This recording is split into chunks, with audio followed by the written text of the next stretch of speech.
Hi, I'm Michael. Welcome to eLEDGER. All businesses have expenses, and it's very quick and easy to record those expenses using eLEDGER, which I'm going to show you how to do now. First thing obviously is log in, which I've already done here, and I'm looking at my home screen. If there's already a purchase order in the system for this expense, like this $114 from Happy Flowers, then I can just select that order. It'll show me that purchase order. I can just click on fully paid, and when I do that, it's all taken care of. That's it, job done. If I've only made a partial payment, maybe I've made a down payment or something like that, then I click on partially paid. I'm now editing my purchase order, and I just put in how much I've put down. Everything else can remain the same. And when I click on OK here, not only does it update the order, it also creates the payment record for me, which it's done here. Payment made, see we're in the red pay section now. Some stock that I've purchased from Happy Flowers. I paid $15 down payment on that. There's a purchase order there. I can also view the order from here.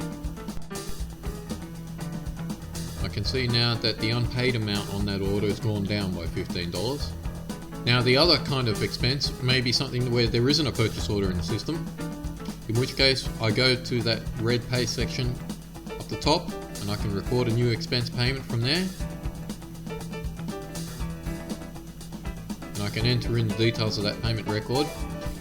Now there is a shortcut on your home screen, which if I go back to the home screen and I'll scroll down to the money going out section,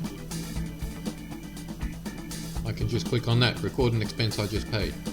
And by the way, that $15 to Happy Flowers, there it is there, last 5 expenses paid, $15 to Happy Flowers. So I click on that, there it is again. It displays that payment record for me. But I'm going to record an expense that I just paid, which has got nothing to do with a purchase order. So now, all these red boxes have to be filled in, otherwise the OK button stays grey. First thing's obviously the date. I can change that date to whatever. The payment category, there will already be some certain categories like drawings. I can just create a whole brand new category if I want to. If I did type in some other new category, then that would just get added to the list. You know, just for the sake of moving things along, I'm just going to select an office expense here. Payment made to some office person or other. Is there anyone like that on the list? Not really. Let's say Snap Printing. Hello to my friends at Snap. If I'm looking at an invoice for Snap Printing, I can put in that invoice number there.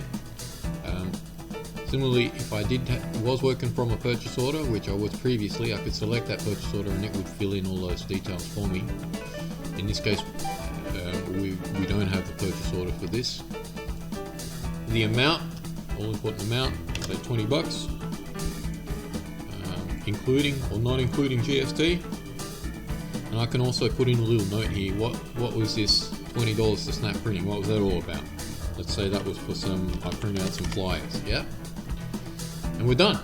Green. The button is now green. I click on OK. There's my $20 to Snap Printing. So there's all these notes here, see? So flyers, there's the $20.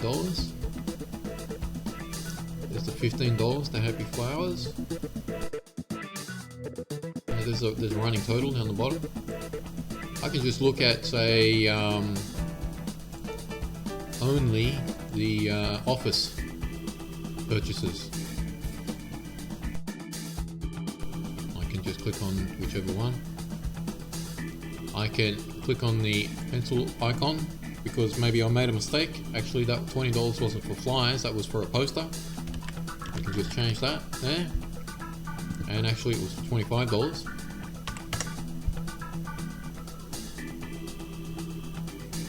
How easy is that? I can even just delete it using that button there, and then my payment's gone. If I go back to my home screen, just as my previous $15 to Happy Flowers, if I go to my last 5 expenses paid, there's that $25 to Snap Printing. Again, click on it. There it is. Thanks very much for your time. Keep up the good work.